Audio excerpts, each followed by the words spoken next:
They didn't cry when they loaded her into the wagon. Her father counted the silver twice, his fingers greasy with mutton fat, while her brother refused to look her in the eye. They called it a treaty. Maeve knew better. She was just a piece of meat traded to keep the wolves from tearing down their fences. They expected King Osmond to break her by morning. What they didn't understand was that a monster's house is sometimes the only place a girl can finally learn to breathe. The coins made a dry, clicking sound against the grease-stained oak of the kitchen table. Garrick counted them with his thumb, pushing each heavy disc into a neat pile of 5. He didn't use a purse. He had a wool rag, filthy at the corners, which he folded over the silver with the slow, deliberate care of a man who had never held more than 3 shillings at once in his entire miserable life. Maeve sat by the hearth. The fire was dying mostly grey ash, and the bitter smoke of damp birch that made her eyes sting. She didn't look at the money. She looked at her brother Alden, who was pretending to grease a pair of work boots by the door. His hands were shaking enough that the pig fat kept smearing across his knuckles instead of the leather. "You'll have a horse," Garrick said. His voice was thick with the phlegm of a winter cold he'd been nursing since November. "A proper one. Not the old mare with the bad hock. One of the king's beasts." Maeve pulled her shawl tighter around her shoulders. The wool was coarse, full of dried burrs that pricked her skin every time she moved. "The king's beasts eat men, father." Garrick didn't look up from his knot. "They eat what they're given. You mind your tongue, girl. This is 3 years of grain. This is 4 head of cattle we don't have to buy from the bailiff come spring. You think you're worth more than that, a third girl with a slow leg and a sour face." She didn't argue about the leg. It wasn't deformed, just stiff from an old winter when she'd fallen through the ice on the creek, and stayed there until her mother dragged her out by her hair. Her mother was 5 years in the churchyard now, under a stone that was already sinking into the moss. Maeve sometimes envied her the quiet. "Alden," Maeve said softly. Her brother stopped his rubbing. He still wouldn't look at her. His gaze fixed on the dirt floor between his feet. He was 20, big-shouldered but soft in the mouth, the kind of boy who would hide behind the pigsty when the tithe collectors came. "The king's men are at the crossroads." Alden muttered, his voice cracking like a dry twig. "They don't like to wait. The horses were sweating in the fog." "Then get a bag." Garrick snapped. There was no bag. There was only an extra shift made of unbleached linen and a small horn comb that had belonged to her mother, its teeth mostly broken from years of thick hair. Maeve tucked them into the front of her cloak. She didn't have shoes for the mud, only her indoor slippers of cured hide, thin enough that she could feel every cold pebble through the soles. When she stood, her knee gave its familiar dull click. Neither man moved to help her. The door opened into a grey wall of mist. The Valley of Gulsend was always like this in the late months, cold, that crawled up from the river and stayed in your clothes until you felt like a corpse yourself.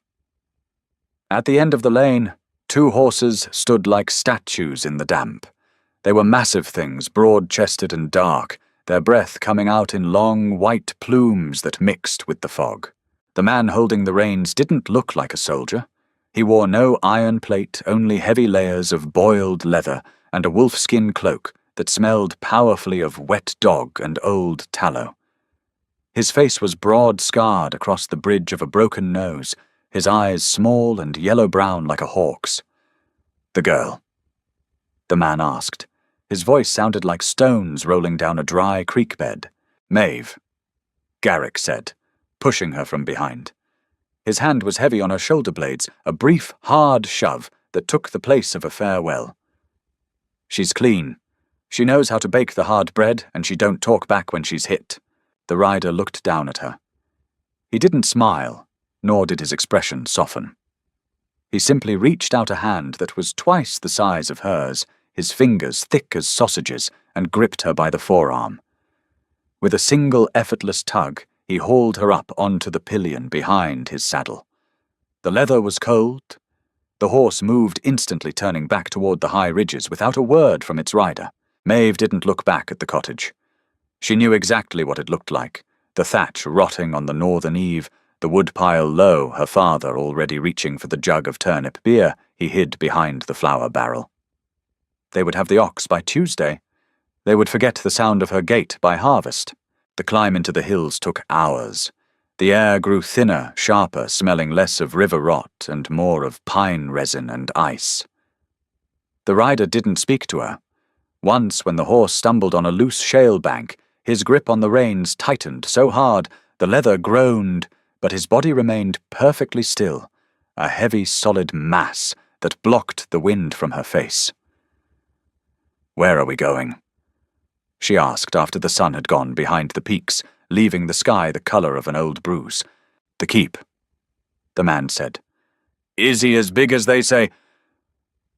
The man gave a short, sharp grunt that might have been a laugh. "He's bigger." They reached the gates when the dark was absolute. Winterbourne wasn't a castle like the ones in the south.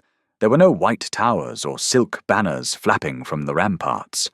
It was a blockhouses of dark granite, built directly into the side of the mountain, so that the rock of the cliff face formed its rear walls. The stones were huge, square-cut, and black, with wet moss, looking less like a home for men and more like a natural shelf of the earth that had grown teeth. Iron torches burned in brackets by the iron-studded oak doors. The light was orange-smoky, casting long, jerky shadows across the cobblestones as the horse walked into the courtyard. There were other men there.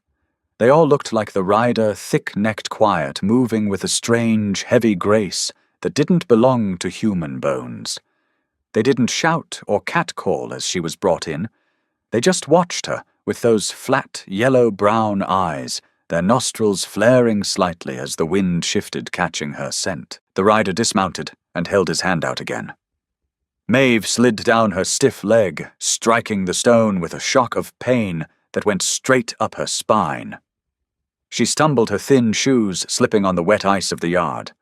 A hand caught her by the scruff of her cloak, steadying her before she could hit the ground. It was the rider. He didn't say anything, just pointed towards the great arched doorway, where a yellow light spilled out onto the dark stone. "Go on," he said. "He's waiting for his supper." The great hall smelled of old grease-dog hair and the sharp, sour tang of spilled ale. It was long and low-ceilinged, the rafters black with decades of soot from the twin hearths that burned at either end. There were no tapestries on the walls, only the grey granite blocks and rows of iron hooks where hunting spears and heavy iron axes hung like kitchen utensils. At the far end, behind a trestle table that had been hacked and scarred by knives, sat the king. Osmond didn't look like a king from the stories.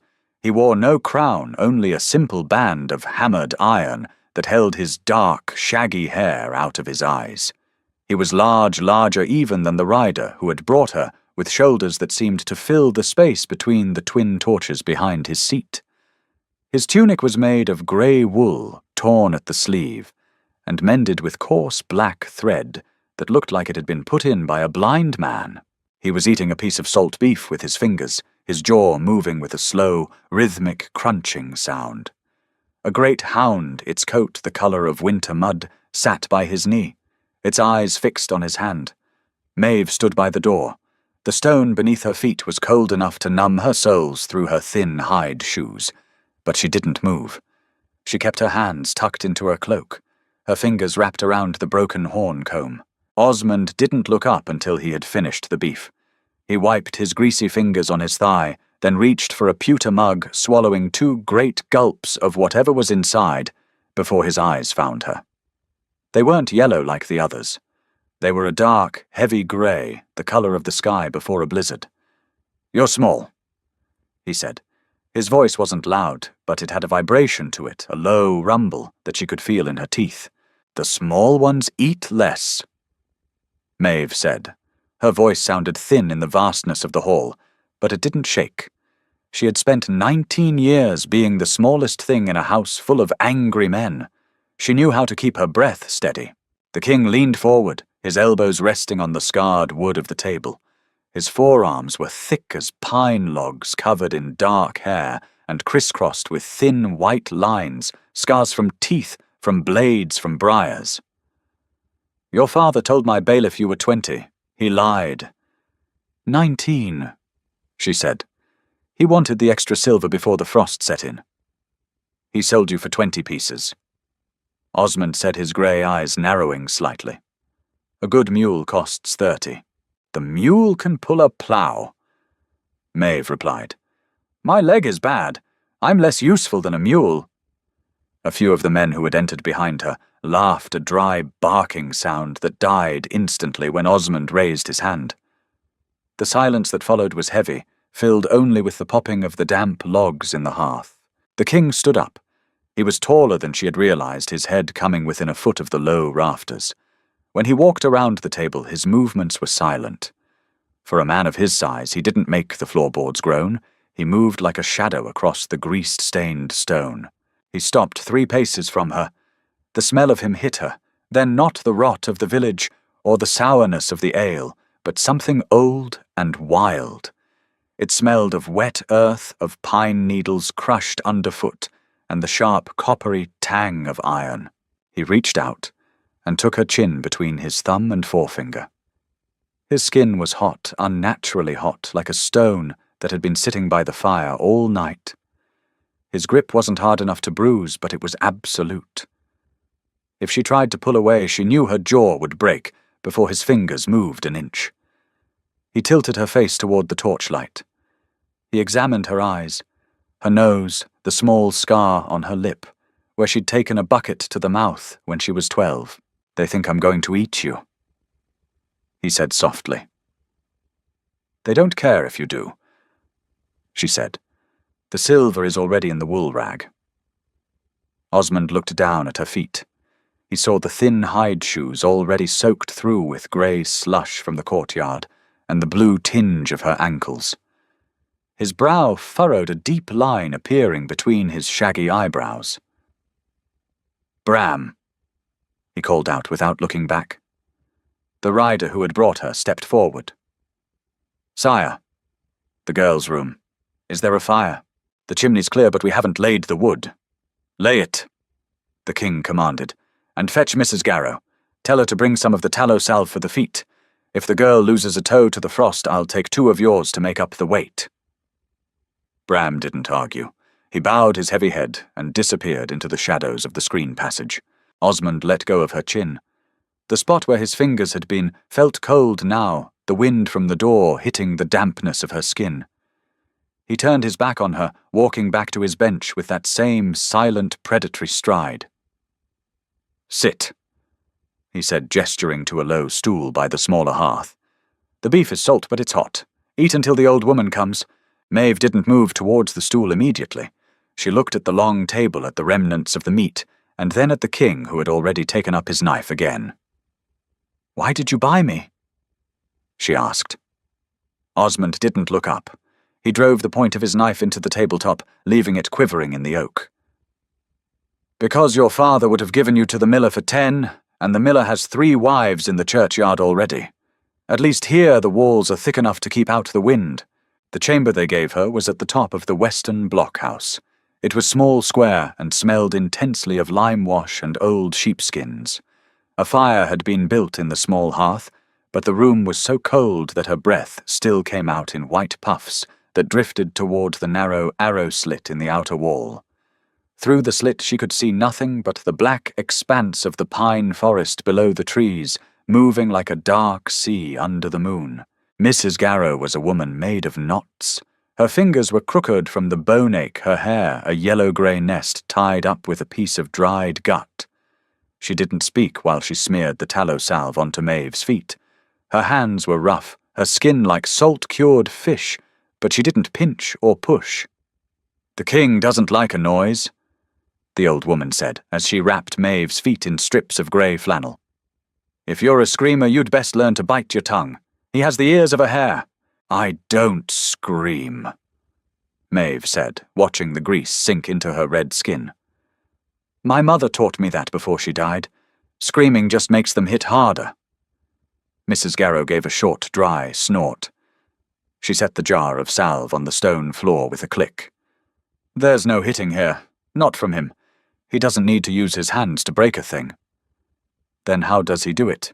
The old woman stood up, her joints cracking like dry kindling. He just waits. He waits until you see what he is, and then he lets you choose whether to jump off the wall or stay. She left without taking the candle. Maeve stayed by the hearth until the grease had dried on her skin. The flannel wrappers were warm, warmer than anything her father had ever given her. She lay down on the low pallet bed, which was stuffed with dried bracken that smelled of summer earth. She expected to lie awake listening for the sounds her village always warned her about: the howling of the pack, the scratching of claws against the oak doors, the sound of men turning into beasts in the dark. But there was only the wind. It whistled through the arrow slit, a long, low moan that sounded like someone blowing across the top of an empty jug. She fell asleep with her hand still wrapped around her mother's comb. The next morning brought no sun, only a hard white light that made the stone walls look even greyer. Maeve found her way down to the kitchen by the smell of baking bread. It wasn't the fine white loaf of the towns, but the heavy grey rye bread that had to be soaked in broth before an old man could chew it. The cook was a man named Thomas, whose left arm ended at the elbow in a puckered red scar. He didn't look at her when she came in. He just kicked a three-legged stool toward the hearth and pointed at a basket of parsnips. "Scrape 'em," he said. The small knifes by the salt tub. She sat and began to work. Her leg was stiff from the night cold, but the hearth was hot enough to ease the dull throb in her joint. She scraped the grey skin from the roots, her movements steady and rhythmic. By midday the kitchen door opened and Osmond came in. He was covered in mud from the waist down, his boots caked in grey clay that dried and fell off in flakes as he walked. He had a dead roebuck slung over his shoulders, its neck broken and dangling, its dark blood dripping onto the stones with a slow, heavy thud-thud-thud. He dropped the beast on the large centre table. The wood groaned under the weight. "The wolves are down from the high ridge," Osmond said to Thomas. He didn't look at Maeve, though he passed within 2 inches of her stool. "They're taking the mountain sheep. Tell the boys to double the watch on the lower fold." "They're hungry this year," Thomas said, not looking up from his flour trough. "The frost came too quick. They can stay hungry," the king said. He reached for a ladle of water from the copper boiler, draining it in one long, noisy swallow. His throat was thick, the skin there lighter than the rest of his face, marked by 3 deep white furrows that looked like they had been made by iron talons. He set the ladle down and finally looked at Maeve. She was still holding a half-scraped parsnip, the iron knife steady in her right hand. "Your leg," he said. "How is it?" "It works," she said. "Can you walk the ridge if I have a stick?"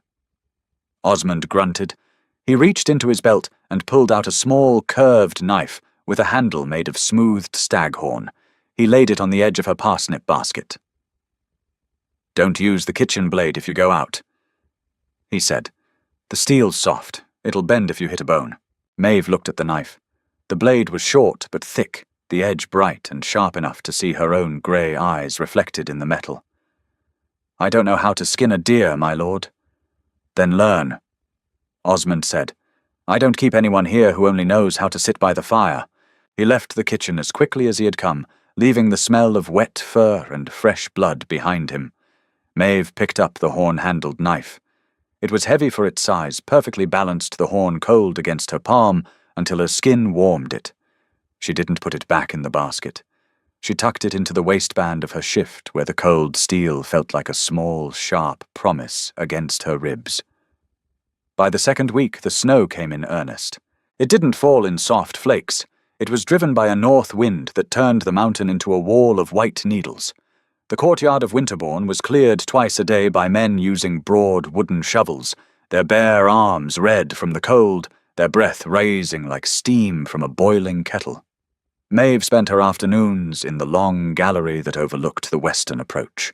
From there she could see the men training. They didn't use shields. They fought with heavy timber staves, 2 at a time, circling each other in the snow until one managed to trip or throw the other into the granite wall. There was no shouting, no cheers from the onlookers. When a man went down, he got up, spat blood into the snow, and took his place again. Osmond was always there. He didn't use a staff. He fought with his bare hands against 2 or 3 at once. Maeve watched him from behind the grey glass of the gallery window. He moved with a heavy, terrifying economy. A short step to the left to let a staff whistle past his ear. A sudden flat-handed strike to a man's ribs that made him gasp and drop to his knees. A quick low sweep of his leg that sent another sprawling into the slush. He didn't look like he was enjoying it. His face was set in the same hard grey lines she had seen when he was eating his beef. It was work, tedious, heavy work that had to be done before the dark came. One afternoon, a horseman arrived from the valley. The beast was blown, its chest covered in white lather, its ribs heaving against the girth. The rider was one of her father's neighbours, a man named Caleb, who had always owed 3 bushels of barley to everyone in Galesend. He was shivering so hard his teeth clicked like castanets as he was led into the hall. Osmond didn't sit behind his table this time. He stood by the hearth, his hands behind his back, his wolfskin cloak thrown over one shoulder. Maeve stood in the shadows by the screen passage, her parsnip knife tucked into her belt. "The bailiff's dead." Caleb sputtered, his hands twitching toward the fire. "The king's men from the south. They came 3 days ago. They said the winter tax was short. They took Garrick's new ox. They took the grain from the mill." Osmond didn't move. "The south has no business in Galesend. The valley pays its tithe to the keep. They had iron coats, sire." Caleb said, his voice rising to a thin whine. 30 of them. They're staying in the church house. They say you're nothing but a dog in a stone kennel. They say they're coming for the girl next to take back the silver your bailiff paid for her." Maeve felt a cold finger touch the back of her neck. She looked at Osmond. The king's expression didn't change, but his eyes seemed to go darker, the grey turning to the colour of wet slate. He turned his head slightly toward Bram, who was standing by the door. 30. Osmond asked. 30, the small man says. Bram replied. How many horses? 10 with iron on their chests. The rest are pack mules and footmen. Osmond walked over to the table and picked up his iron band from the wood, slipping it over his hair with a single smooth movement. Get the horses. 6 will be enough. Caleb blinked, his mouth hanging open. 6, my lord, they have 30 swords. They have longbows from the high country. Osmond stopped beside the valley man. He was a head taller, his chest twice as broad. He didn't look angry. He looked bored the way a man looks when he has to fix a roof during a drizzle. A sword is only as good as the arm that holds it. Osmond said, and an arm is only as good as the meat inside. Go back to your ditch, Caleb. Tell your neighbours to stay inside their walls. If a man from the south comes to your door, don't scream. Just look at the mountain. He turned, and his eyes found Maeve in the dark of the passage. He didn't say anything to her, but he reached into his tunic and pulled out a small leather pouch, tossing it so that it landed with a heavy thunk at her feet. For the old man, he said. If he's still alive when the snow clears, tell him it's for the ox.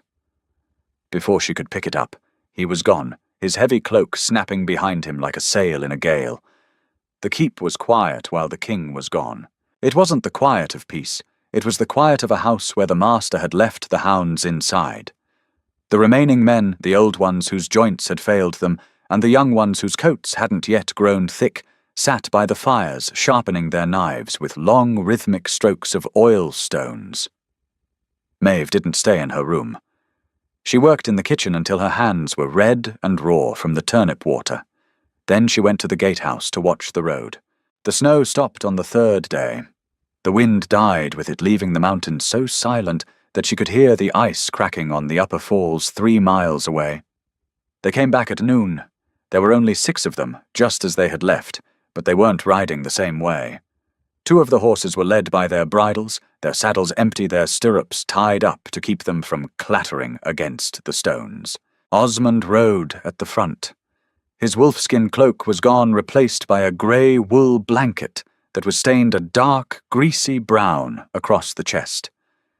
His face was white, not the white of fear, but the greyish white of a man who had lost more than his share of blood. Bram was behind him, his broken nose swollen to twice its size, his jaw tied up with a bloody rag. The horses walked into the courtyard, their hooves sinking deep into the fresh snow. No one shouted. No one came out to ask if they had won. Osmond slid from his horse. He didn't use the rider's hand this time. He dropped straight into the snow, his knees buckling slightly, before he caught himself against the horse's flank. He stood there for a long moment, his forehead pressed against the animal's cold leather saddle, his breath coming in short, ragged gasps. Maeve walked down the gatehouse stairs. Her stiff leg clicked with every step, but the sound was lost in the soft crunch of the snow. She stopped 5 paces from him. The smell of copper was so strong it made her throat close. It wasn't the smell of deer blood. It was different, thicker, sweeter, and old. Osmond raised his head. His grey eyes were bloodshot, the whites of them yellowed at the corners from exhaustion. He looked at her for a long time, as if he didn't remember who she was or why she was standing in his yard. "Your father's house is still standing," he said. His voice was nothing but a dry whisper, like dead leaves scraping across stone. "The brother. He hid under the hay wain. He's alive. And the men from the south?" Maeve asked. Osmond looked down at his hands. They were covered in dark, half-frozen crusts that had filled the lines of his palms and the rims of his nails. "They won't come back before the thaw. The crows have 3 weeks of meat down by the church house." He moved past her, his shoulder brushing hers as he went. He didn't go to the great hall. He walked toward the lower cellars where the stone was coldest, his boots leaving a trail of dark, greyish-red spots in the clean white snow. Bram stopped his horse beside her. He looked down through his swollen eyes, his breath smelling of sour beer and iron. "He took 3 of them alone," Bram said, his voice muffled by the rag around his jaw. "In the churchyard. They had him against the wall with the long spears. He didn't even use his blade. He just took them." "He's hurt," Maeve said. "He'll heal." Bram grunted, turning the horse toward the stables. "Or he won't. That's the law of the High Ridge. If the king goes soft, the mountain eats him." That night, Maeve didn't go to her pallet. She took the small jar of tallow salve and a clean piece of linen from the kitchen and walked down the dark stairs to the cellar. The air below was freezing, smelling of turnips and wet granite. There were no torches here, only the grey light of the moon coming through a grated cellar hole near the ceiling. Osmond was sitting on a pile of empty grain sacks in the corner. He had stripped off his tunic. His bare torso was a mass of dark hair, heavy muscle, and deep red gasps where the Southmen spears had found his ribs. The wounds weren't bleeding anymore, but they were open their edges grey and angry in the moonlight. He didn't move when she came in. His eyes were closed, his head leaning back against the rough stone wall. Maeve knelt beside him. The stone bit into her knees, but she didn't care. She opened the jar of tallow, the smell of sheep fat filling the narrow space between them. "Go away," he said without opening his eyes. "The old woman's hands are too crooked tonight," Maeve said, dipping 2 fingers into the cold grease. "She told me to come." "She lied," Osmond said. "She knows better than to touch me when the blood's still hot." Maeve didn't answer. She reached out and pressed her greasy fingers against the longest tear in his side. The king's whole body jerked. A low, guttural growl came from deep within his chest, a sound that wasn't human, a vibration that made the stone floor beneath her knees seem to tremble. His hand shot out, his thick fingers locking around her wrist with enough force to make her bones groan. She didn't pull back. She didn't scream. She just looked at his grey eyes, which had opened now, full of a strange, wild light that looked like foxfire in the dark. "I've seen my father beat a dog until its ribs were white," she said softly. "You're not a dog, my lord, and I'm not afraid of the teeth." Osmond looked at her wrist in his grip. He saw the white skin where his fingers were squeezing the small blue veins thumping against his palm. Slowly, one by one, his fingers uncoiled. He let his hand fall back onto the grain sacks. "You're an idiot," he muttered, closing his eyes again. A small, limping idiot. Probably, Maeve said. She dipped her fingers into the jar again and went back to work her hands steady against his hot, torn skin. By midwinter, the world outside Winterbourne ceased to exist. The snow reached the sills of the lower windows, turning the great hall into a dark stone cave, where the only light came from the orange hearths. The men didn't train in the courtyard anymore. They sat along the benches mending harness leather and grease-polishing their boots, their conversation limited to brief, grunted words that Maeve couldn't always understand. She had learned their names now. There was Corrin, who had lost his left ear to a bear when he was 12, and Thomas the cook, who had once been the king's shield-bearer before his arm was taken, and young Luke, who was only 16 and spent his nights crying into his wolfskin because his feet were black with the frost gall. She didn't pity them. In the valley, men who couldn't work were left by the road to die when the meal bags went empty. Here at least everyone got their share of the grey bread and the salt beef, even the old ones who could do nothing but sit and spit into the ash. Osmond's wounds healed with a strange, unnatural speed. Within 2 weeks, the grey edges of the spear gasps had turned to thick pink ridges that looked like old rope against his dark skin. He didn't thank her. He didn't speak to her at all during the day, but every morning when she went down to the kitchen, she found a small pile of dry pine kindling already laid by her stool and a piece of the fat back meat from the pork barrel set aside on a clean trench. One evening when the wind was loud enough to shake the heavy iron brackets on the walls, Osmond called her to his table. The hall was mostly empty. The men had gone to their quarters in the lower blockhouse to sleep off a cask of sour berry wine Thomas had opened. "Your leg," the king said, pointing his knife at her knee. "It's different when the rain comes." Maeve sat on the bench across from him. "It feels like an iron nail is driven into the bone. It goes away when the sun stays up." Osmond reached into his belt and pulled out a small, flat piece of dark wood walnut by the grain of it that had been carved into the shape of a fat, flat-headed fish. It wasn't smooth. It had rows of small notches along its back that looked like they had been put in with a small awl. "Rub it," he said, tossing it onto the table. "When the nail comes, the old people in the hills, they use the walnut to draw out the frost." Maeve picked it up.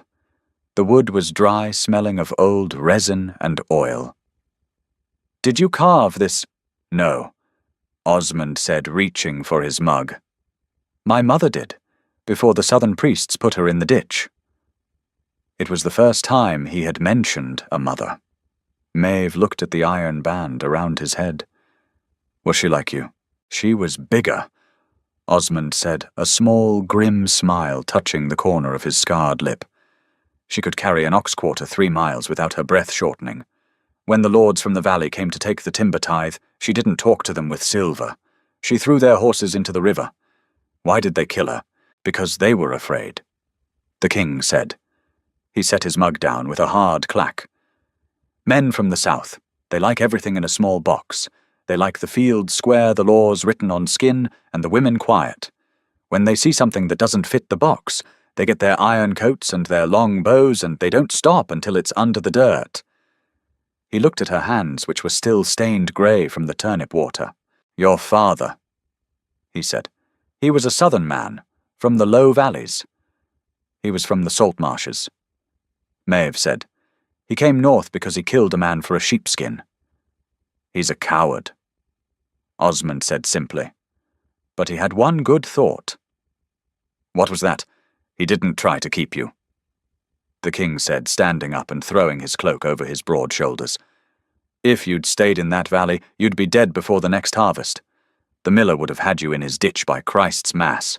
He walked toward the door, his silent stride taking him into the dark of the gallery, before she could think of an answer.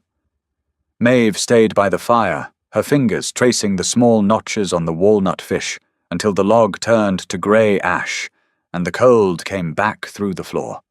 The thaw came in March, not with sunshine, but with a week of warm yellow rain that turned the mountain snow into a roaring torrent of mud and slate.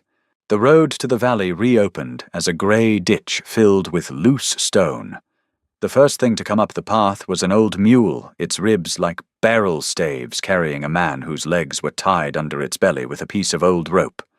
It was Alden. Her brother didn't look like the boy who had greased the boots in the cottage. His face was the colour of curdled milk, his right arm bound to his chest with a filthy piece of sailcloth that was black with old rot at the elbow.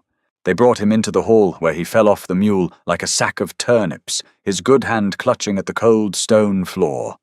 Maeve didn't run to him. She stood by the kitchen door, her horn-handled knife in her waistband, her arms crossed over her apron. "Maeve." Alden gasped, his teeth clicking together so hard a line of red foam appeared on his lip. "The old man. He's gone. The Southmen came back. Not the soldiers. The great lord's bailiff. With the red coats." Osmond came down from the gallery, his iron band glinting in the grey light from the high windows. He didn't look at Alden. He looked at Bram, who was standing by the door with his spear. "Who let this meat into my yard?" the king asked. "He's her brother's sire," Bram said. "The gatekeeper found him by the lower fold. The mule was about to go over the cliff." Alden raised his head, his yellow eyes wide with a terror that looked like madness. "They're burning the valley, my lord. Every house from here to the ford. They say you took the king's silver and kept the girl anyway. They say they're going to hang every man who paid tithe to the keep." He looked at Maeve, his hand reaching out across the grease-stained stone. "You have to tell him, Maeve. Tell him to give you back. The great lord, he has 300 swords at the ford. He has the iron wagons." Maeve looked down at her brother. She remembered how he used to take her share of the small fish they caught in the creek, because he was the boy. She remembered how he had stood by the door while her father counted the 5-piece piles. "The silver was for the ox, Alden," she said. Her voice was flat, devoid of the shaking that usually came with her village memories. "The king didn't steal anything. They don't care about the ox." Alden screamed, his voice cracking into a high, childish whine. "They want the mountain. They say the wolves are a pestilence. They have the great hounds from the south, the ones with the wide jaws that can snap a man's leg like a carrot." Osmond walked over and stood over the boy. He looked like an oak tree next to a broken briar. He reached down with one foot and turned Alden over onto his back, his boot heel resting lightly against the boy's rotting arm. Alden shrieked, his eyes rolling back until only the whites showed. 300, Osmond asked. 300 or more. Alden whimpered. "The redcoats. They have the fireboxes too, the ones that shoot the lead balls." Osmond looked at Maeve. "Your brother is a poor creature." "He's the only one left," she said. "He won't last the night anyway," the king said, pointing his boot toward the red stain on the sailcloth. "The bone rot's already in his shoulder. Thomas!" The cook came out of the kitchen, his single hand holding a heavy iron cleaver. "Take him to the tool house," Osmond said. "Take the arm off at the joint. If he lives, he can clean the stables. If he dies, give him to the crows." "No!" Alden screamed as Thomas dragged him away by his heels, his head bumping against the stone steps with a dull, hollow sound. "Maeve, tell him you're my sister." Maeve didn't look at him as the door closed. She looked at Osmond, whose grey eyes were fixed on the narrow windows that faced south. "They're coming for the stone, aren't they?" she asked. "They're coming for everything," the king said. "They've been wanting this ridge since my grandfather's time. They just needed a name to put on the skin. Your name is as good as any." He reached out and touched her hair, not with the rough grip of her chin, but with a slow, heavy stroke that felt like the wind before a storm. His hand was so hot her skin tingled under his fingers. "Are you afraid, Maeve? I was afraid when I came here," she said, looking up into his grey sky of a face. "Now I'm just cold." "Good," the king said. "The cold is our friend. It makes the iron brittle. It makes the southern horses slip on the rocks. We'll go down to meet them tomorrow." The valley didn't look like Galesend anymore. The grey mist was gone, replaced by a thick yellow smoke that smelled of burning thatch and old hay. The small cottages along the lane were nothing but black stone shells, their chimneys standing like old teeth against the rainy sky. Osmond's pack didn't look like an army. There were 40 of them, all told, the old men, the young boys, and the 30 who had survived the winter in the high blockhouses. They didn't wear iron coats. They wore their greasy leather tunics and carried their long hunting spears, their movements silent as they slipped through the scrub oak by the river. Maeve rode behind Bram on the great black horse. Osmond had refused to leave her at the keep. If we lose the ford, he had said, the old woman won't have the strength to throw you off the wall before they get to the gates. They found the southern army at the old stone bridge where the river ran wide and shallow over the grey pebbles. The redcoats were there, their iron armour bright, even in the drizzle, their silk banners blue and gold dripping wet against their long ashwood spears. They had 3 wagons with large iron-hooped barrels on them, and a line of horses that were twice the size of the mountain beasts, their chests covered in boiled leather plate. The great lord's captain was a man with a golden beard and an iron helmet that had an eagle's wing carved into the crest. He stood on the bridge, his sword drawn, his voice ringing out across the water like a church bell. "Osmond of the Ridge," the captain shouted, "by order of the High Council, you are a masterless beast. Give up the girl and the silver, and you may take your dogs back to the stones until the court decides your tithe." Osmond didn't answer from the bushes. He didn't have a sword. He stood by the water's edge, his shaggy hair wet against his forehead, his grey eyes fixed on the horses on the bridge. "Bram," the king muttered. "Sire," the rider said, his hand tightening on his spear. "The wagons first. The fireboxes don't like the wet, but if they get them dry under the cloths, they'll break the horses." Then the king did something Maeve had never seen. He didn't roar. He didn't drop his skin. He simply knelt in the grey mud by the river, his hands flat against the earth, and gave a long, low whistle, a sound that wasn't a bird or a dog, but a high, vibrating note that seemed to come from the mountain itself. From the dark of the pine forest behind them, the real pack came. They weren't men. They weren't even the large wolves of the winter stories. They were huge, gaunt things, their coats the colour of wet slate, their eyes the same yellow-brown as Bram's. There were 40 or 50 of them moving through the scrub oak without a sound, their ribs showing through their skin, their long jaws open and dripping with grey saliva. The southern horses smelled them first. A great black charger screamed its front legs, striking the air as it tried to turn on the narrow stone bridge. Another slipped on the wet granite, its rider going down under its flank with a loud metallic clank that sounded like a dropped kettle. "Fire!" the captain shouted, his golden beard shaking. "In the name of the king, fire!" One of the iron-hooped barrels gave a loud, terrifying boom that filled the valley with a thick white smoke that smelled of sulphur. A line of lead balls tore through the scrub oak, shredding the leaves and snapping the branches, but the wolves weren't there anymore. They were already in the water. Maeve watched from the saddle as Osmond led them.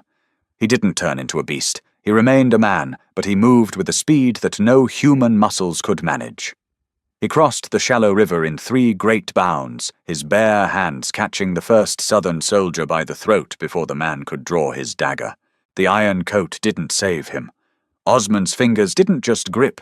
They tore the iron plates buckling under his hands like old tin, the red blood spurting out into the grey water with a soft hissing sound.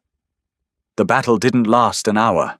The southern soldiers had the numbers, but they had no room on the narrow bridge. The wagons became a trap, blocking their retreat, while the wolves came from the flanks, their long jaws snapping at the horses' hocks and the men's unarmoured thighs. The captain with the golden beard tried to reach Osmond. He was a brave man, his long sword whistling through the rain in a series of bright silver arcs that left 2 of the mountain boys dead in the mud. Osmond met him on the centre arch of the bridge. The captain drove his sword straight at the king's chest. Osmond didn't dodge. He caught the blade between his bare palms, the steel groaning as his hot skin met the cold iron. With a single twisting motion of his shoulders, he snapped the sword in 2, the tip of it falling into the river below with a tiny plop. The captain froze, his blue eyes wide behind his eagle-winged helmet. Osmond didn't use a knife. He took the man by the ears and drove his forehead into the captain's face once, twice, 3 times, until the iron helmet was crushed into the bone beneath. The redcoats broke then.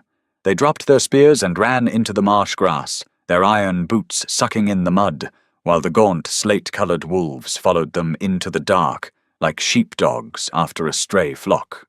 Osmond stayed on the bridge. He was covered from head to foot in the sweet copper blood of the lowlands, his breath coming in long, shuddering wheezes that shook his massive chest. He turned his head and looked up the lane toward the place where Bram's horse stood. His eyes weren't grey anymore. They were black entirely. Black, the pupils having swallowed the iris until he looked like a thing that had never known the sound of a human word. Maeve slid down from the saddle. Her leg gave its familiar click, but she didn't stumble. She walked across the slippery stone of the bridge, her thin hide shoes stepping over the broken spears and the red puddles until she stood 3 paces from him. The wolves were circling the bridge now, their yellow eyes fixed on her, their nostrils working as they caught her scent. They didn't growl. They looked at the king waiting for the word to take the small, limping girl. Maeve reached into her apron and pulled out the small walnut fish. She held it out to him on her open palm. "The nail's back, my lord," she said, her voice steady in the yellow rain. "The frost is coming down from the ridge again." Osmond looked at the carved wood. The blackness in his eyes didn't go away instantly, but his shoulders dropped an inch. He reached out with a hand that was twice the size of hers, his fingers dripping with the captain's blood, and took the small fish from her skin. He didn't speak. He turned and walked back towards the mountain, his silent, heavy stride leading the pack away from the burning valley, leaving the dead to the crows, and the silver to the mud. They returned to Winterbourne when the moon was high and thin. The keep was the same as it had been when she left, grey, silent and smelling of old sheepskins. But the valley below was dead. There would be no grain from Galesend this year. There would be no cattle brought up from the bailiff's folds. They carried the wounded into the great hall. Young Luke was dead, his throat torn out by a southern dagger, and Corin had a lead ball in his thigh that Thomas had to cut out with the kitchen knife, while 3 men held the boy down on the trestle table. Maeve sat by the small hearth in her western blockhouse. She had washed her shift, but the smell of the copper blood seemed to have soaked into the wool of her shawl, staying in her nose, no matter how much she breathed the lime wash. The door opened without a sound. Osmond came in. He had washed his hands, but the pink scars on his ribs were still raw and red from the strain of the bridge. He wasn't wearing his iron band. His dark, shaggy hair fell over his eyes like a curtain. He sat on the floor by her hearth, his long legs stretched out toward the kindling she had laid. "Your brother died," he said. Maeve didn't look up from her mother's comb. The rot was too deep," the king said. "Thomas took it off, but the boy's heart stopped before we could get the iron to the stump. We put him in the ditch by the wall. He was always a poor creature." Maeve said softly. He didn't like the cold. Osmond reached out and took her foot, the bad one, and pulled it onto his knee. He began to unwrap the grey flannel strips with his thick, scarred fingers, his movements surprisingly gentle for a man who had broken an eagle-winged helmet with his forehead. Her ankle was blue, swollen from the long ride and the wet mud of the ford. "They'll come back in the autumn," Osmond said, his grey eyes fixed on her red skin. "The great lord, he has more than 300. He has the king's own guard from the city. They'll bring the big fireboxes next time, the ones that can shake the granite blocks." "Will you run?" she asked. "Where would we go?" the king said, dipping his fingers into the jar of tallow salve he had brought with him. "The mountain is all we have. If we leave the stone, we're nothing but dogs in the brush. They'll hunt us down with the longbows before we reach the sea." He smeared the grease over her joint, his hot skin sending a sudden sharp wave of relief through her stiff bone. "They'll kill you because of me," Maeve said. Osmond stopped his rubbing. He looked up at her face, his muddy grey eyes wide and flat in the torchlight.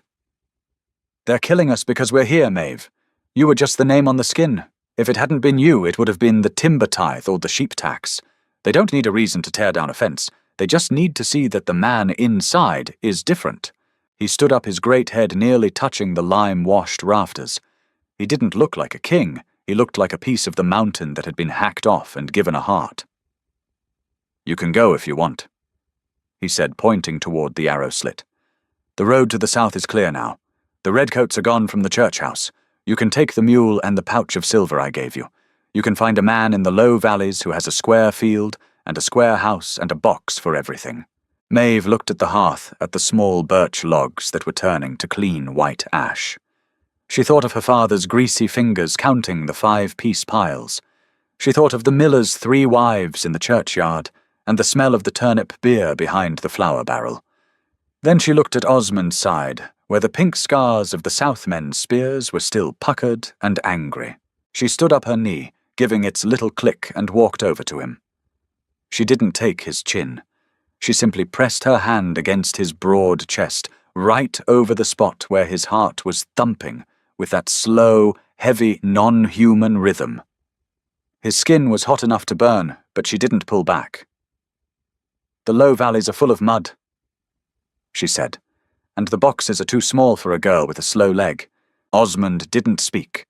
He reached out his great wolf-scarred arms and pulled her against his chest, his chin resting on her shaggy hair, his wolf-skin cloak closing around her like a wall of dark stone. Outside, the north wind came back down from the high ridge, blowing the rain away and bringing the frost back to the pines. It whistled through the arrow slit, a long, low moan that sounded like someone blowing across the top of an empty jug. But inside the blockhouse the fire was laid. The walls were thick and the teeth were all on her side. If Maeve's dark journey into the winter ridges held your heart until the final word, don't let her story end in the shadows. Hit that like button to show your support for raw, grounded storytelling, and share this video with those who appreciate a romance born of iron and survival rather than fairy tales. Subscribe to the channel and turn on the notification bell so you never miss our upcoming dark historical chronicles. Leave a comment below, letting us know your favorite part of Maeve and Osmond's story. Your engagement keeps the fires burning in the keep. Let's see you in the next chronicle.